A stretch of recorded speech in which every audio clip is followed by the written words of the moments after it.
afternoon, everyone. Excuse me, this is Jared Rand, and welcome to the Global Guided Meditation Call for March 18th, 2021, 3 p.m. Eastern, Thursday.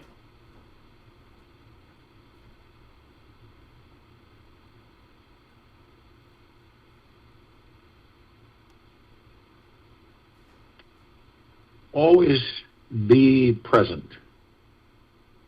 Allow all this efforting to finally rest and just let yourself experience isness.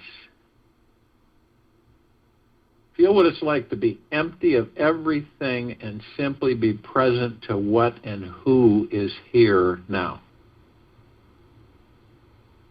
And you relax and sit back, bathe in your divine essence.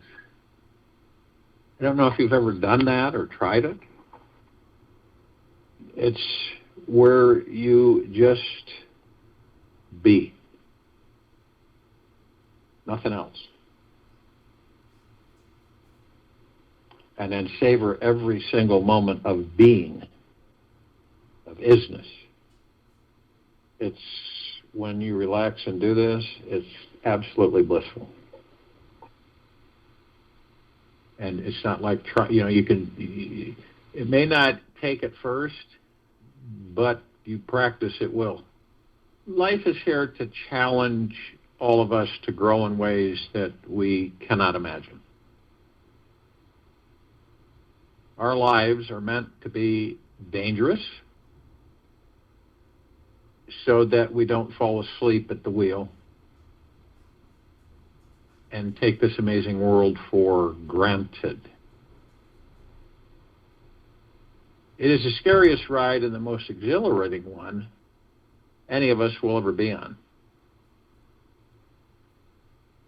It is in our darkest hours of this life that we simply need to learn how to relax, let go of our agendas, and realize that the light is always on at the end of the tunnel. Our real challenge is to learn how to do this every day, trusting that everything is unfolding perfectly as it should for your soul's highest evolution in consciousness. When you accept this divine challenge, you stop resisting this opportunity to grow and take it on an enlightening adventure.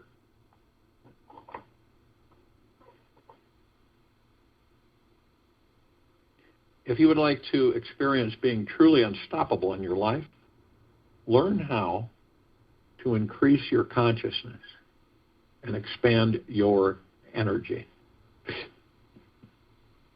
by tapping into a higher vibration of belief in yourself. You won't care so much if things go exactly as planned. Instead, you'll just continue to do what inspires you and lifts your vibration. It's always about lifting your vibration. There is a way you can turn up your energy so high that nothing can get in your way. It starts with a commitment to yourself that you will keep sacred for the rest of your life. This commitment is to be kind to yourself, gentle with you, and never come down hard on yourself no matter what.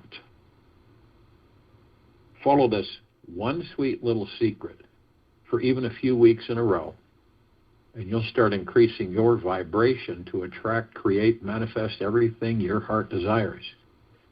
Many of us do not understand this, so we slip back in to lowering our frequencies, being hard on ourselves, beating ourselves up, ridiculing ourselves.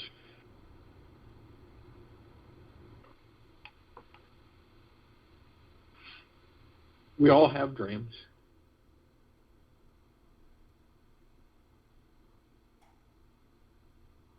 Notice the amazing people in your life. Notice the amazing people in your life. And Albert Einstein did not speak until he was 4 years old. He did not read until he was 7. His parents thought he was subnormal. One of his teachers described him as mentally slow, unsociable, and adrift forever in foolish dreams. He was expelled from school and was refused admittance to the Zurich Polytechnic School. He did eventually learn to speak and read, even to do a little math. Winston Churchill failed the 6th grade. He was subsequently defeated in every election for public office until he became prime minister at the age of 62. He later wrote, "Never give in, never give in, never, never, never, never, and nothing, great or small, large or petty, never give in, except to convictions of honor and good sense. Never, never, never, never give up." As a young man, Abraham Lincoln went to war as a captain and returned to private. Afterwards, he was a failure as a businessman, as a lawyer in Springfield. He was too impractical and temperamental to be a success.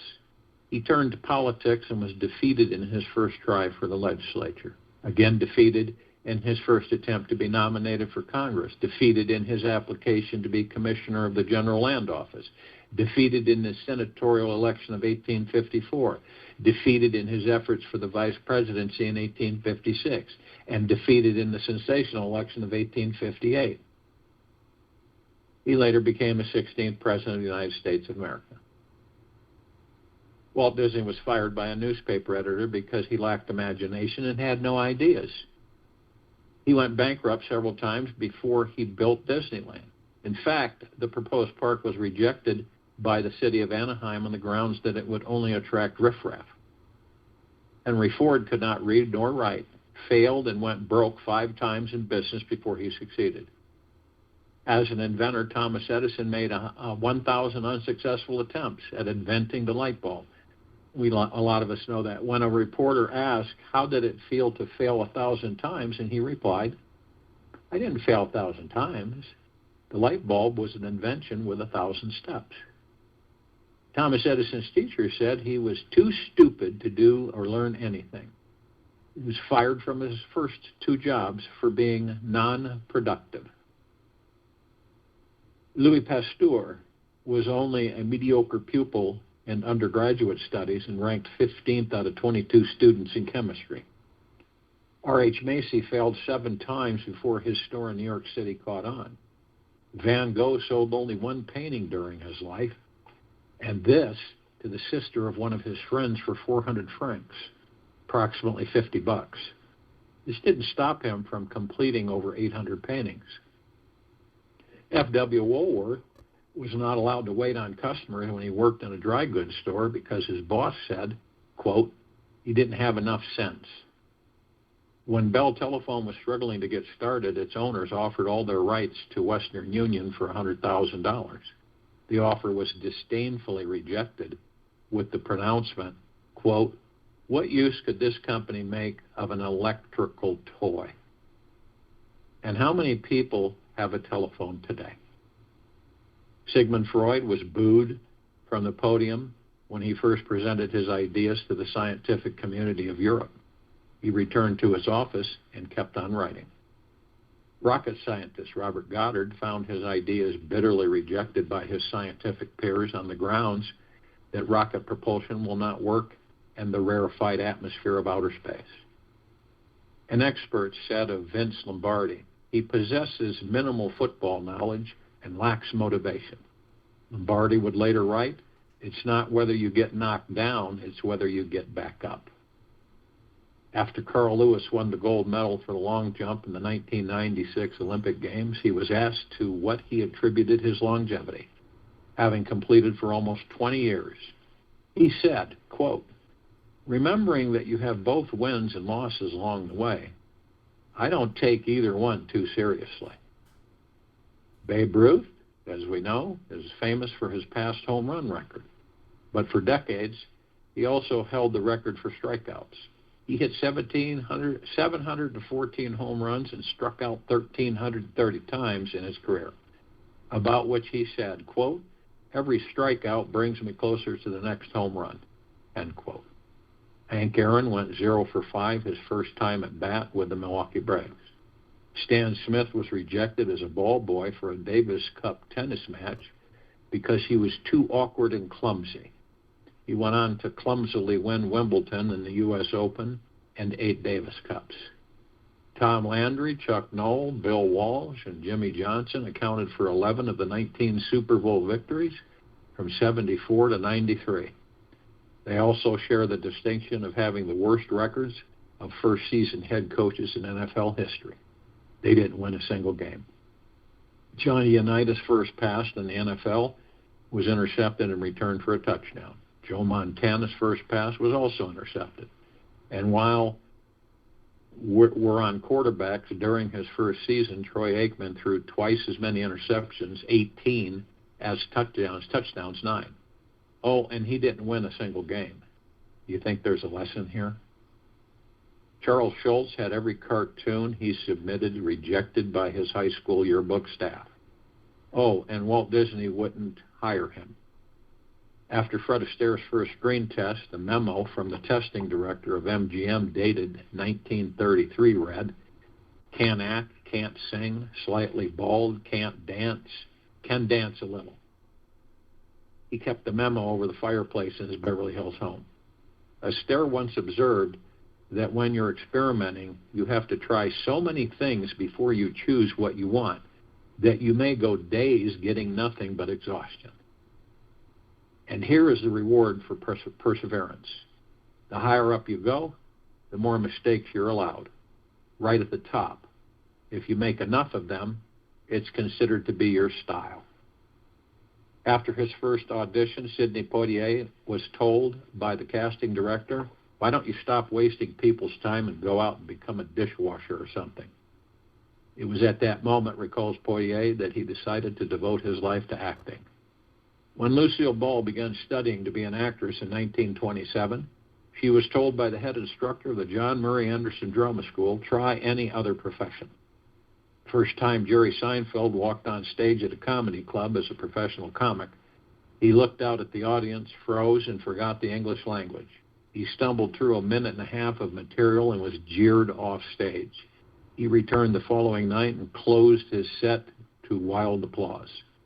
After Harrison Ford's first performance as a hotel bellhop in the film Dead Heat on a Merry-Go-Round, the studio vice president called him to his office. "Sit down, kid," the studio, he said. "I want to tell you a story. The first time Tony Curtis was ever in a movie, he delivered a bag of groceries. We took one look at him and knew he was a movie star." Ford replied, quote, "I thought you were supposed to think that he was a grocery delivery boy." Vice President dismissed Ford with, "You ain't got it, kid. You ain't got it. Now get out of here." Woody Allen, "I don't want to achieve immortality through my work. I want to achieve it through not dying. 80% of success is showing up." Michael Caine's headmaster told him, "You'll be a laborer all your life." Charlie Chaplin was initially rejected by Hollywood studio chiefs because his pantomime was considered nonsense. Decca Records turned down a recording contract with the Beatles with the evaluation, quote, "We don't like their sound. Groups of guitars are on their way out." After Decca rejected the Beatles, Columbia Records followed suit. In 1954, Jimmy Denny, manager of the Grand Ole Opry, fired Elvis Presley after one performance. He told Presley, "You ain't going nowhere, son. You ought to go back to driving a truck." Beethoven handled the violin awkwardly and preferred playing his own compositions instead of improving his technique. His teacher called him hopeless as a composer. And of course, you know that he wrote 5 of his greatest symphonies while completely deaf. Leo Tolstoy flunked out of college. He was described as both unable and unwilling to learn. No doubt a slow developer. Louisa May Alcott, author of Little Women, was encouraged to find work as a servant by her family. Emily Dickinson had only 7 poems published in her lifetime. 18 publishers turned down Richard Bach's story about a soaring eagle. Macmillan finally published Jonathan Livingston Seagull in 1970. By 1975, it had sold more than 7 million copies in the U.S. alone. Jack London received 600 rejection slips from before he sold his first story. 21 publishers rejected Richard Hooker's humorous war novel, MASH. He had worked on it for 7 years. 27 publishers rejected Dr. Seuss's first book, To Think That I Saw It on Mulberry Street. These are all examples of other parts of the collective consciousness on what they experienced in following their dreams. Our imaginations are the key to the advancement of this civilization. Our imaginations have no limit. Therefore, our dreams have no limit. Dreams are connected to the imagination. The further you can stretch your imagination, the more the dreams, as they call them, will become realities. I had a conversation with a biophysicist this morning out of Europe.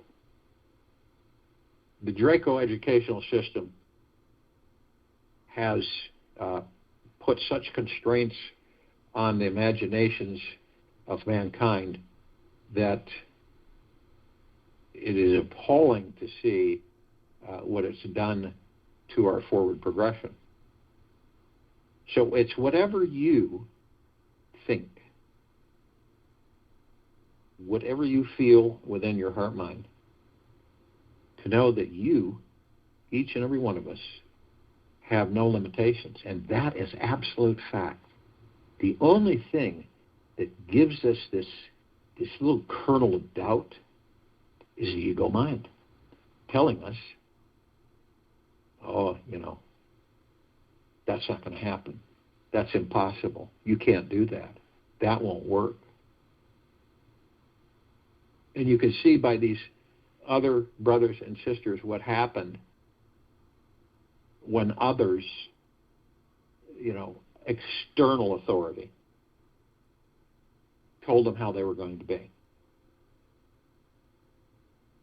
And the difference is that when you literally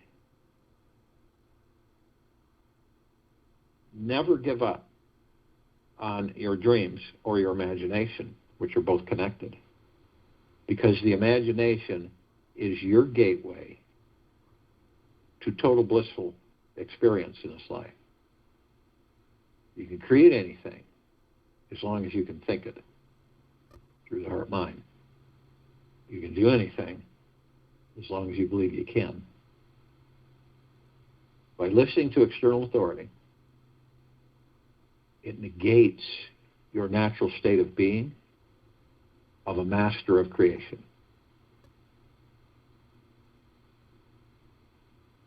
So any external authority that negates you and about what you believe you can do, then it's dismissed. It shouldn't even be acknowledged. And since we're emotional beings, we have a tendency to fall victim to external authority comments, communications to us.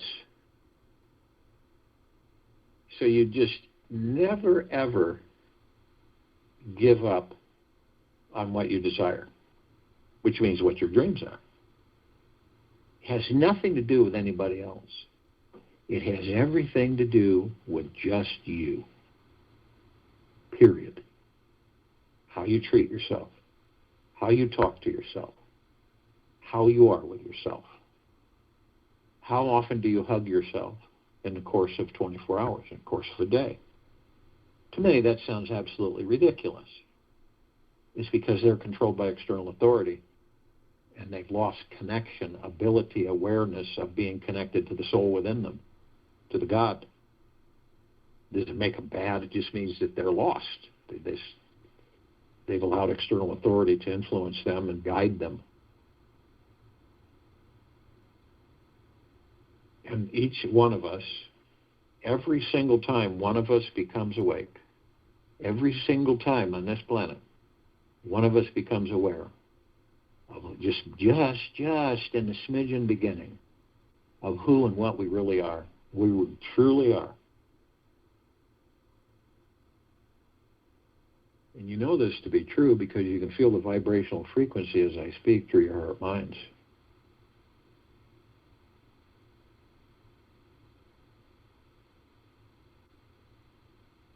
And when we begin to accept ourselves for truly the gods that we are, in humbleness, all this external stuff vanishes. If you knew that everything that you desire is already yours, it never has not been.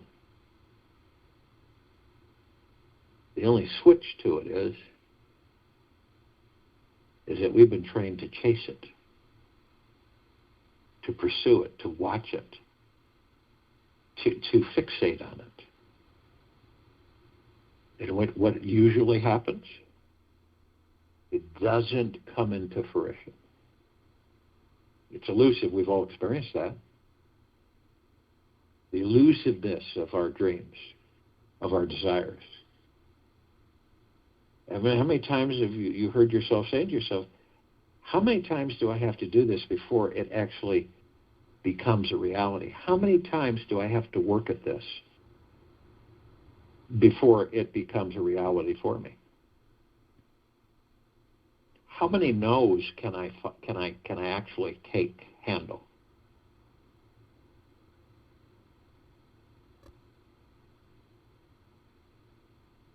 A no is just as good as a yes.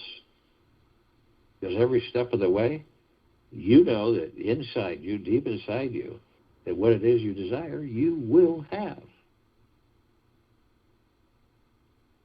Whether it be great wealth, great health, prosperity, abundance, joy, happiness, bliss. Once you begin to think it, feel it through the heart mind, you're moving energy into form every single time and you're creating it into reality. So if you will, go to the place where you're not going to be interrupted. I'm sure we all are. And what is the first thing that we care to do? Relax our bodies. And whether you know it or not, you are the grand master of your body. You imagine that. Imagine when that sinks in and you finally realize that.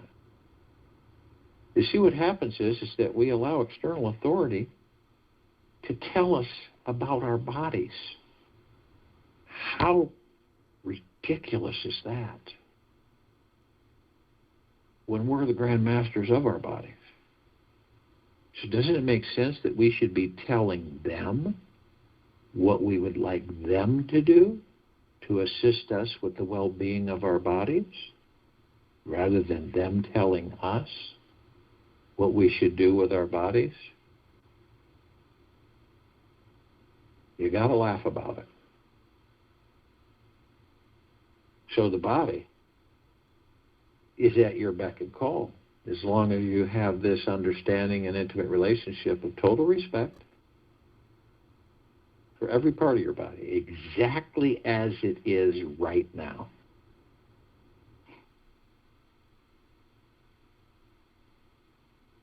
So all the stress, the fear, anxiety, the worry leaves.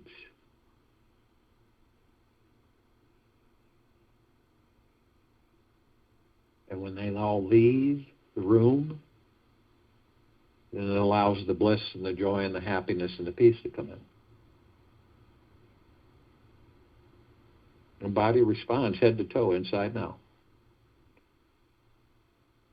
You see yourself, see your body just easing in to the most comfortable chair you could ever imagine. And as soon as you sit back in it, you're in a space of total quiet. And the chair is the God that you lean into, that you are. So all the fears, stresses, and worries literally vaporize. You are not in the mind. You are not in the ego. You're completely floating. You're so relaxed that you're floating. You're so light because you have eliminated all of the crap that we attract to ourselves. The stress, the fear, the anxiety, the worry. And we move into the now. And the now is all we have. People say, oh, no, you got a past. No, you don't. You really don't have a past. You have memories. You've experienced things in the now that became the past. None of us are exempt from, reviewing memories and experiences we had years ago or days ago. And the past is like an elephant graveyard. It's as far as you can see are carcasses and bones and, just debris. And that's how our past is. It's dead. It's inert. But we reminisce. It's fun. It's enjoyable. But we don't stay there.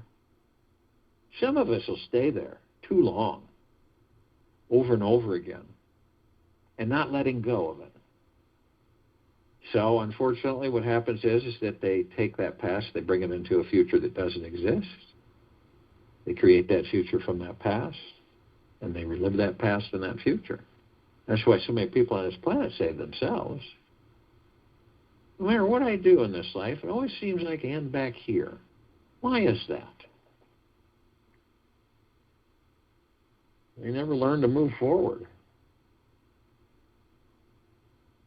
Now, others of us, and we all do this too, we reminisce into the future. We look at the future and then we project. And actually, there's no future there because we can only create the future in the now.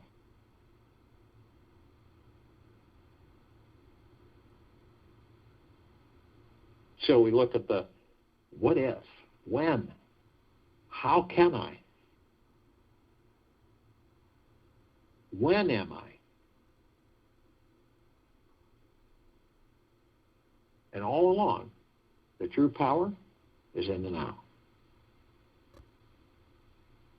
So in the now, you still the mind, you still the ego mind, you still the subconscious mind, and you step outside the body. And you watch. How in the heck else are you supposed to learn how the ego and the mind operate? By viewing them and watching them from outside of them, not in them. And you're in a total peaceful state. You're leaned back into the God that you are in that easy chair. You don't have a care in the world, really. At this point, you're focused only on the now. But how do you stay in the now? Because of all of those thoughts that come through us 24/7, tens of thousands of them, and the majority of them aren't ours. They're thoughts of other people when we were in these baby bodies and this body grew.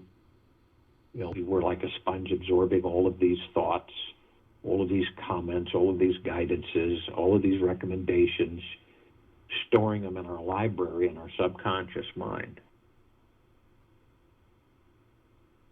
So it isn't for any of us. It's just pretty much run of the mill where we're in the now, but we kind of go off into other thoughts. Not a bad thing, but when you become consciously aware of that, you say, okay, so here I am. I'm going off in these thoughts, so I'll focus on my breath. which will automatically put me in the now. And it will do that 24/7, always. Whenever you focus on your breath and you find yourself off into these other thoughts, you'll be in the now. You won't be in those other thoughts.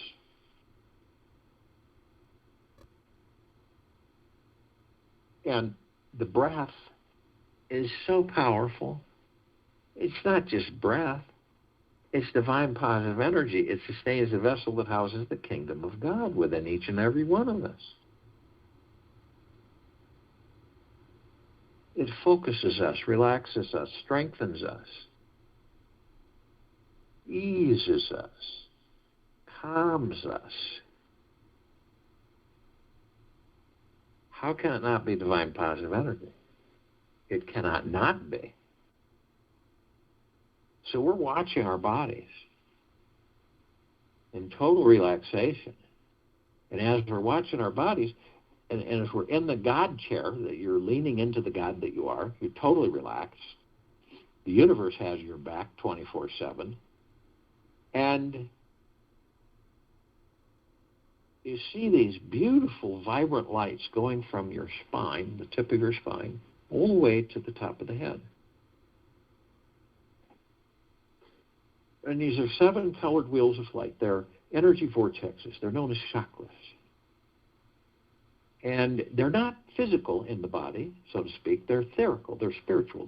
They bridge the astral plane, the spiritual plane, all the particles of existence, back and forth. They affect our organs, our biological functions, our emotions, our attitudes, our dreams, our aspirations, our imaginations. So through them you see an energy moving through them. And each one is a flower. Each one's a different flower. Each one has a different geometrical shape inside the flower. And this energy is your God force, love, light energy. It's your chi, your prana, your ki. And you see it flowing, and it flows from the base of the spine all the way up to the top of the head. And it's like a fountain, perpetual. And this energy comes back around and in, up and down, up and around and in. So you take your divine positive energy, your breath, and you join your breath with the God force, love, light energy. And you watch as you move them slowly up through the center of your body, through these energy vortexes, through these chakras.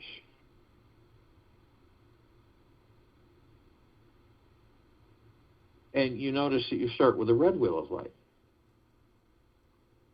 This is your root chakra, your Muladhara. This is your survival. It's our survival. It's our career, money mindset, sense of belonging. And it's blocked by our fear. And then we move to the orange wheel of light. This is the sacral chakra. This is the Vadhisthana. This is our pleasure, our sexuality, our connection, ability to accept others and new experiences. It's blocked by guilt. Then move to the golden yellow wheel of light, solar plexus chakra, the Manipura. This is our personal power. It's our ability to channel. It's our ability to be confident through the heart-mind and in the flow of our lives. And then we move to the green wheel of light. This is our heart chakra. This is our anahata. This is our love, relationships, and our self-acceptance. And it is blocked by grief. And I move to the blue wheel of light. It's the throat chakra, the Vishuddha. It's our communication. It's our self-expression. It's our truth. And it's blocked by lies. And we move to the indigo wheel of light. Excuse me. This is the third eye chakra, the ajna. It's our intuition, sense of purpose, It's our direction in this life. Insight, it's blocked by illusion. And then we move to the crown chakra, the violet wheel of light, the Sahasrara. This is our connection to the divine, direct connection, cosmic energy. And of all things, blocked by ego attachment. So we've moved these energies all the way up to the top, like I said, like a fountain. But when we get to the top of the crown chakra with our divine positive energy, our breath, and our God Force Love Light energy together, we hold them. Maybe 3 seconds. We are light, we are love, we are God. And in that brief moment, we condense and compress these energies into pure liquid energy. Omnipotently powerful. And we release it effortlessly over our pineal glands. Now, our pineal glands are really important to us while we're in these physical forms.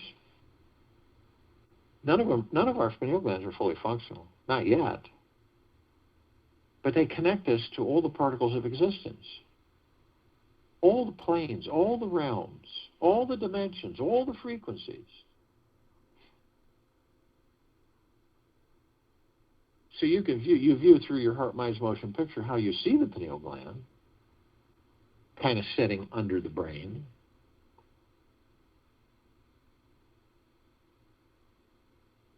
I see it as a rosebud, green ball of light. And it has a light. Everything has a light. And when I release this omnipotently powerful pure liquid energy over it, it immediately transforms absolutely instantaneously into a massive, fully bloomed rose with different colored petals and a fragrance that is absolutely wonderful. And it sends out this kind of a shimmering wave that just easily absorbs into me. It saturates me. And it is just pure, deep, eternal peace. It's total silence, ease, relaxation. No connection to the external world, only the connection to the God within me. It's absolutely phenomenal. Our conscious awareness brings us to the understanding that we're of and from the highest of deepest, deepest, deepest eternal love, and of and from the highest of deepest, deepest, deepest eternal gratitude. These bodies that we're in,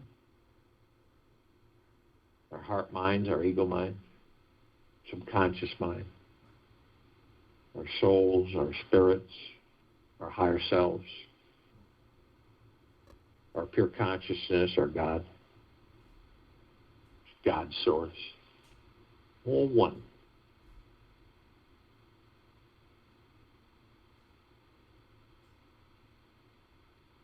And we are heaven on this earth. The heaven is within these bodies. Every step we take, we're creating paradise. And we've learned to shine our God Force Love Light energy, of which we are made of, outward. And it floods everything, all life, the highest supreme value in the universe, on and above and below this planet Earth Gaia area. So we're shining it on all of our brothers and sisters, whether they're awake, asleep, or just waking up. Makes no difference, because we're all love. So you see through your heart, mind's motion picture that this planet is a God planet, and it glows with the light of the God Force Love Light energy. And we are all little gods that make up the one big God. How can this planet not be liberated? How can the vibrational frequencies not stop keeping as far as their ascension? They cannot not.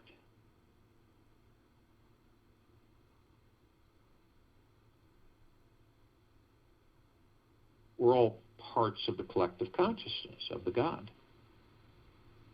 Some of us are awake, some of us aren't, some of us are in between. So we communicate with all the ones that are awake, all the pieces.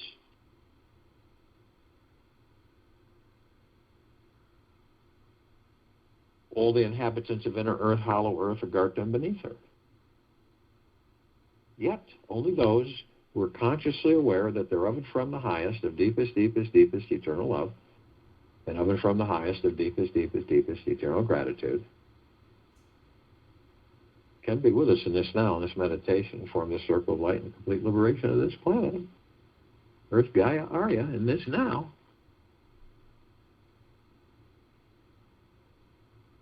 And they come in the billions, and they're with us now consciously. We call upon all the light energy beings out there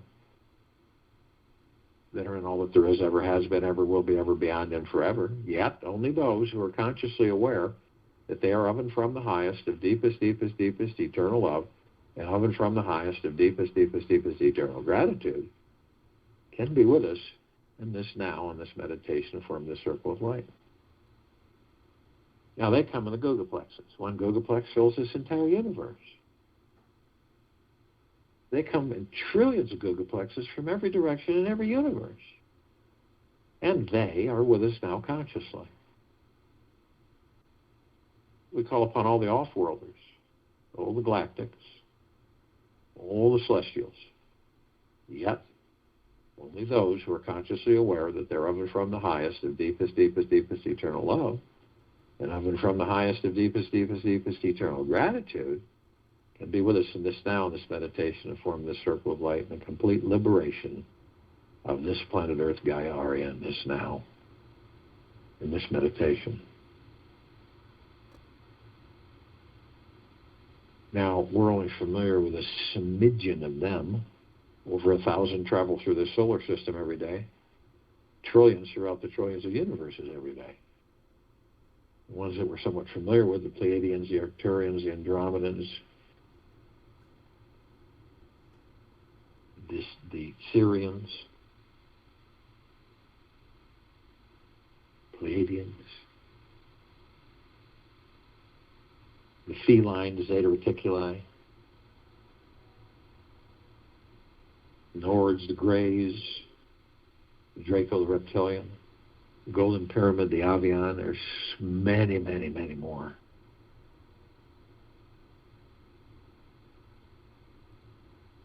They've been assisting us in our evolution, in our enlightenment, in our ascension, freeing ourselves from our own self-imposed bondage and our own self-imposed slavery. And in uncountable numbers, they are with us now consciously. We call upon all of our loved ones, all those who have ascended out of body in this lifetime and all lifetimes that we've inhabited. Yet only those that are consciously aware that they're of and from the highest of deepest, deepest, deepest eternal love, and of and from the highest of deepest, deepest, deepest eternal gratitude, can be with us in this now, in this meditation, in the form of the circle of light, and the complete liberation of this planet Earth, Gaia, Arya, in this now.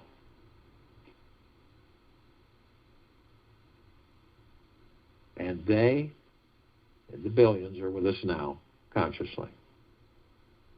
We call upon all of the light energy beings who have decided to be housed in the following forms, on, in, above, and below this planet Earth, Gaia, Arya, in this now. Yet only those that are consciously aware that they're of and from the highest of deepest, deepest, deepest eternal love, and of and from the highest of deepest, deepest, deepest eternal gratitude, can be with us in this now, in this meditation, and form this circle of light.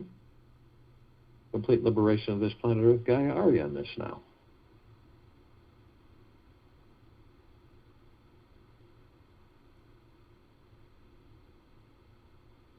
And we're only familiar with just a smidgen of them.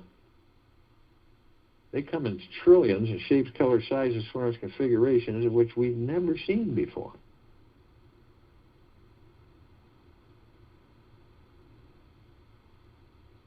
In fact, there's more life on this planet in it, above and below it, than what we have seen.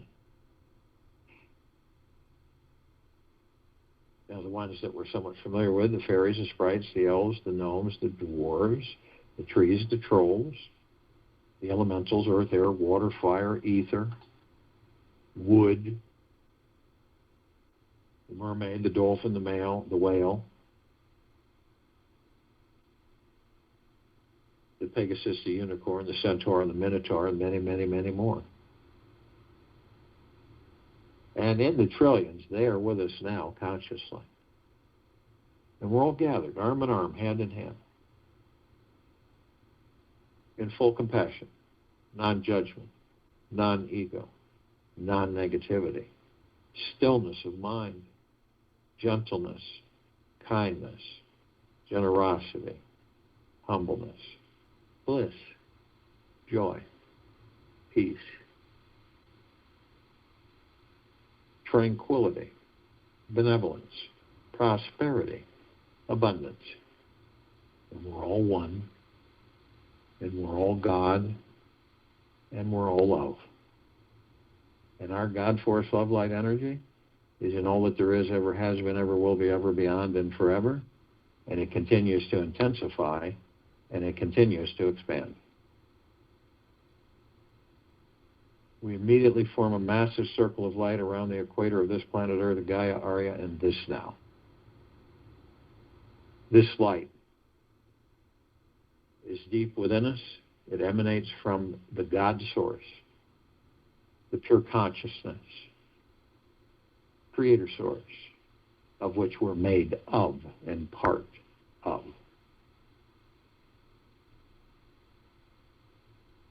And this light we shine out. This light is so brilliant that it grays out the darkness of sacred space. It would take over 1,000 billion suns in this solar system alone to even come close to its radiance.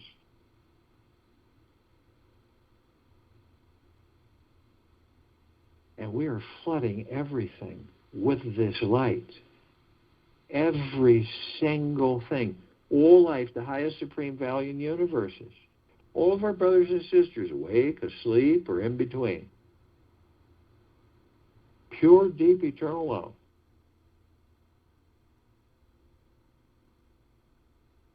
Transforming the very existence of this planet and its inhabitants.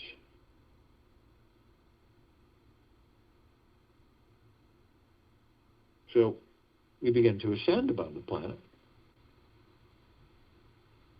As we do this, we're met with this massive ocean of glitter, flashing trillions, uncountable dashes of light in all vibrant colors, flashing and dancing against all of us, through all of us, around all of us, gathered in this meditation, on and off world. And then we zero in and we look real close and we see that these really tiny microscopic mirrors, perfectly etched, reflecting all of us, to and from each other. All of us are students. All of us are teachers. All of us learning from each other 24/7. All of us teaching each other. We're immediately met with the emerald green flaming healing light of Archangel Raphael. This is a column of light that reminds us all that we are the power of healing. We're then met with the violet, blue, purple flaming light of Archangel Michael. This is the column of light that reminds us all of our omnipotent power, strength, and resolve. We are then met with the white fire. This is the column of light that reminds each and every single one of us that from head to toe, inside and out, we are imbued with the white fire armor. This armor emanates from the God source of which we are, deep within us. It cannot be violated. You cannot be inhabited. You cannot have demons, entities, or anything of lower dark matter, survival matter frequencies to do anything to you ever, ever, eternally. But only you have the power that if you decide to lower your vibrational frequencies low enough, whether consciously or unconsciously, through hatred, anger, fear, greed, envy, stress, anxiety, worry, you will create a breach in your white fire armor, enough so to allow all the lower dark matter, survival matter frequencies to come flooding in. Now, if you do decide to do this, you are then met with a purple transmuting flame. This is a column of light that reminds each and every single one of us that we can bring in the purple transmuting flame. We can transmute all these lower dark matter, survival matter frequencies into neutral light substance, sending them to pure consciousness where they are completely vaporized. They are no more, gone permanently. We're then met with the violet ray. This is the column of light. It reminds us all that we can bring in the violet ray right behind the purple transmuting flame.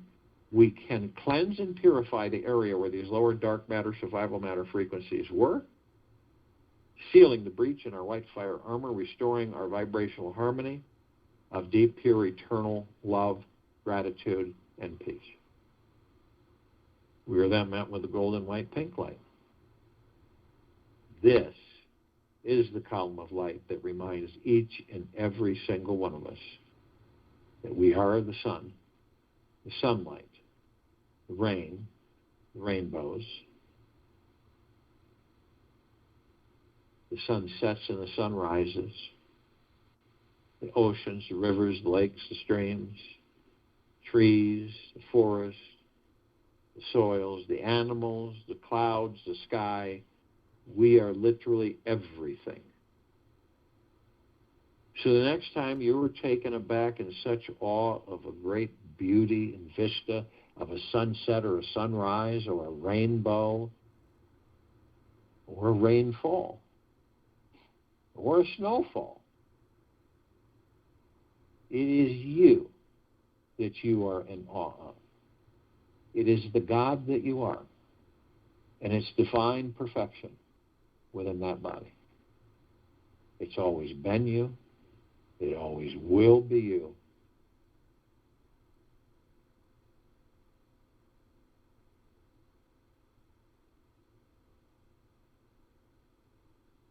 We continue to levitate above this planet. As we do, some of us step outside our physical forms and float effortlessly above them, if we're carrying physical forms. We come in direct contact with this massive crystalline light tower. We created it. It's larger than the solar system. In the center of the column, we see this massive oblong sphere.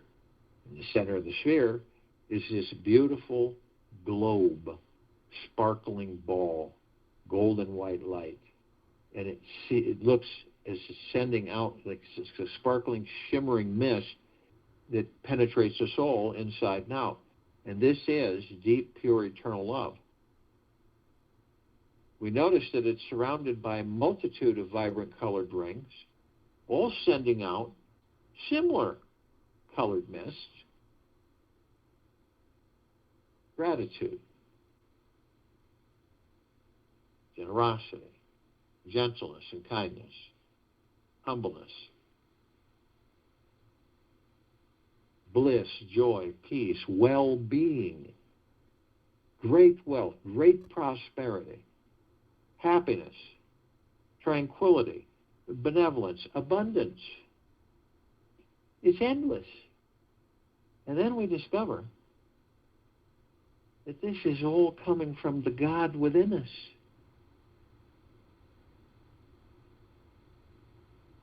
At the top, we designed it so the golden ocean can come cascading down 360 degrees, as it does eternally, perpetually, always, flooding us all all life on this planet. This is the greatest supreme, the best, the greatest supreme value in the universe. Flooding us all. How can the vibrational frequencies of the civilization of this planet and this planet not ascend, not experience higher and higher vibrational frequencies of deep, pure, eternal love, gratitude, and peace? It cannot not.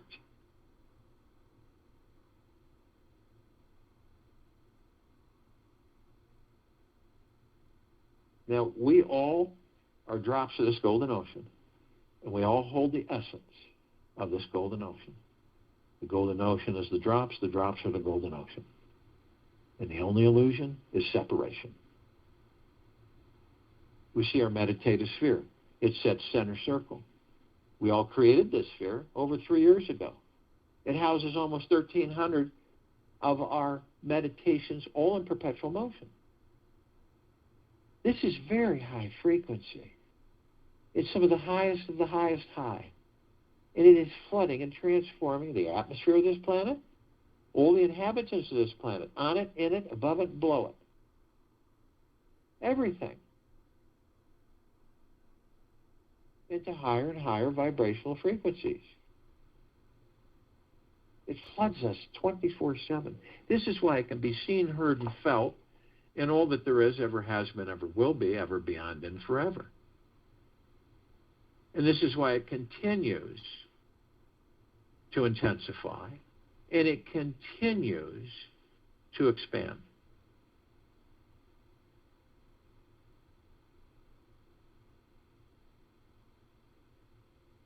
And when you realize that the mind turned inwards is the self, the mind turned inwards is the self.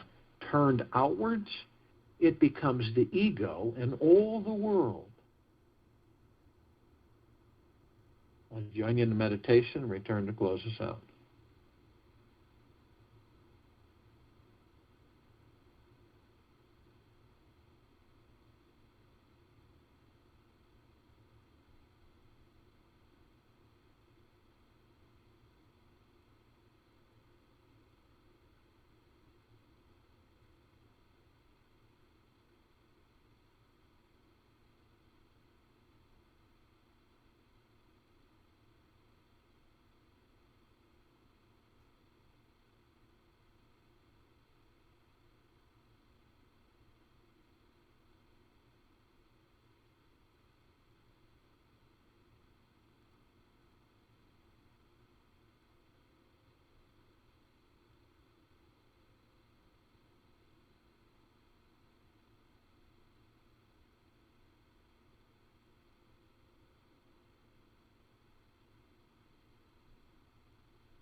Take an easy breath in through the nose. Easy breath out through the mouth. Move slowly and easily.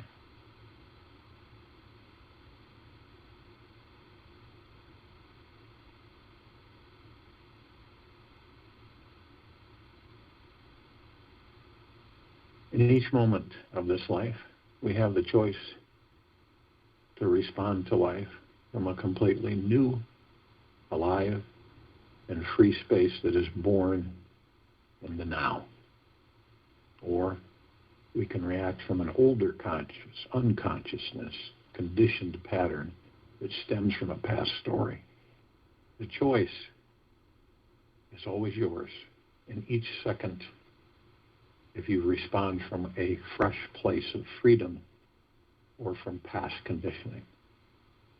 The type of story we are talking about is not that enjoyable fantasy fairy tale story that we all enjoy listening to around the campfire. It's that one that we drag around like an old ball and chain attached to a heavily shielded yet wounded heart. Take this with you for the rest of the day, into the evening and night and the following morning. And we will return here Friday, March 19th, 2021, to continue our global guided meditation call. And we will be back here at 9 p.m. tomorrow night for a reverse aging call.